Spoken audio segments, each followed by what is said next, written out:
Alright, wanted to show you real quick here just how I'm designing my indoor course. I'll give you kind of an overview and kind of explain why I do what I do. So really what I use is Great Stuff expanding foam. This one goes up to 1 inch. I know they make them so that it expands larger. I don't think that's really necessary, especially if you have like the right material to use. All this styrofoam came from my brother who bought a big screen TV recently. I just pulled it out of the box, broke it off with my hands, and then what I use this Great Stuff to kind of lock these things into place. The reason that I do that is because I'm not trying to maybe create terrain necessarily with the Great Stuff, because it is kind of hard to do in the sense that it takes a long time to dry. You have to cut it and those sorts of things. So if you are looking to make a course, use something like this as like an anchor, that you don't have to buy as much of it, and try to find some scrap styrofoam. You could even use like boxes, old food boxes, pieces of plastic, and you could also take something like rolled up packing material and just take some tape and tape around that, and then that way you'll have like a mini boulder. And again, all you're trying to do is use this stuff to kind of lock it into place, and then once that's in place, what I like to do is I like to go through and trim it once I know these things aren't going to move. This is very close to drying because I live in a pizza oven, as you would imagine, because of the name of my channel. So it's probably 106, 107 degrees right now, and this stuff dries almost instantly. So what I'm doing here is I'm going to run through and let this thing dry, and then we'll add some plaster cloth to it, and then we're going to give it a little bit more texture so that it looks like this and you've got grit. I'll show you how to do that, and then I'll show you what I use with regards to markers and gates. So another quick tip as I'm waiting for this to dry is I've used these like 3D printed cones from Amazon. I think they were for the top of like a birthday cake or something like that. These were okay, but the downside of using those is that you had to glue the bottom. Otherwise, if the truck hit it, they would just fall over. So what I've discovered are these little tiny flags, which again, I think they might be for a birthday cake, or I'm not entirely sure. I'll try to hold this thing up so the camera can focus. But the cool thing about these is that you can pin these down into the course, and you're not going to have any problems with them blowing away or the truck hitting it and things falling over.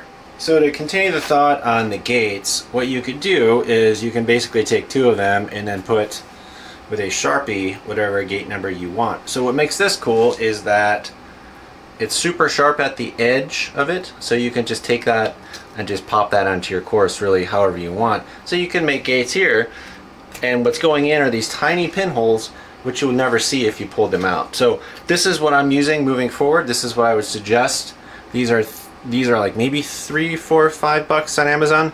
I will link them in the description below. So what we're looking at now is this is about dry. You could give this a day if you wanted. I'm impatient and I don't care, so I'm going to start kind of cutting this thing out. And what I'm trying to do here is I'm not trying to take away too much of the integrity of the layout, if you will. All I'm trying to do is remove some of these right angles, because in nature you don't see that. I mean, maybe you do, but very rare, doesn't happen a whole lot.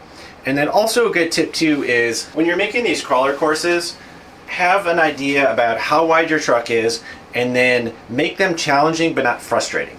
And you can remove the frustration part by assuming that the front diff is going to get caught kind of on these little sections, right? So trim it out where you would see the front diff go, and then you're going to be in a lot better position. Okay, so when you're working with this foam, wear gloves.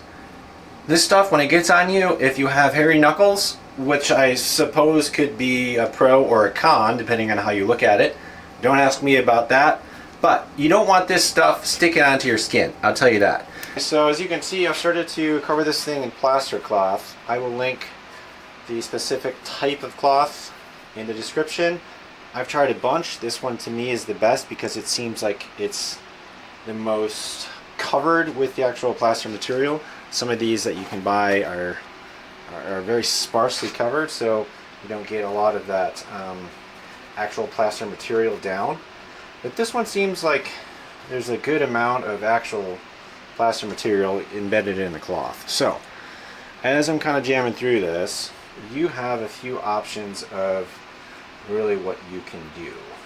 If you wanted to stop at just the plaster, you could put a little protective layer on top of the plaster. What you could do is you could take a little bit of Mod Podge, which is a glue, kind of a hobby type glue, hobbyist glue.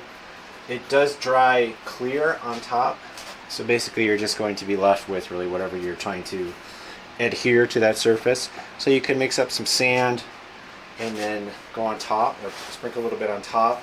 Okay, so we're plugging along here, and as I was working through this, I thought this was too easy. I guess it's going to go up and turn right. So what you could do is you could take extra foam that you have, any extra scrap pieces, and you could take a toothpick like this. Hopefully that's focusing, maybe not. And then you could go through the foam, and then you could use that to tack to this part. Okay, so the next phase for me here in mess making is to grab this all-purpose joint compound. What I'm going to do is mix this with some sand and a little bit of glue, and then that's going to go on top.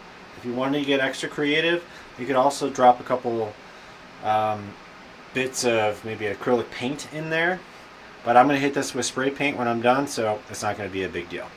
And what's cool about doing this part is you hide all of those little tiny holes from the plaster cloth. If you didn't kind of smooth all those out, which is why I didn't, is because I knew I was going to be adding a little bit to this. So you could skip this step if you wanted and kind of be done and just use the plaster. But I like the way this looks. We're pretty much done with the texture component. If you start to get carpal tunnel from the paintbrush, like I did, you can just grab a bit in your hand and just kind of do that. Do that.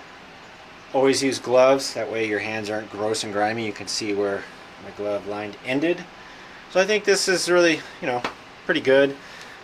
This was kind of a rush job because it is 110 degrees outside and this will be dry in, I don't know, a couple hours. But I just wanted to kind of show you what difference the texture makes, and you can even see all the little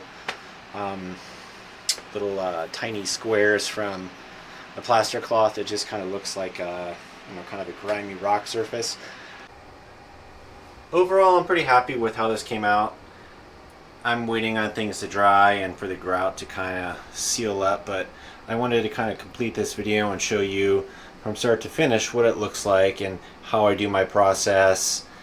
And in future videos, I'll run through the whole course. I'll continue to expand on it, and it'll be pretty cool.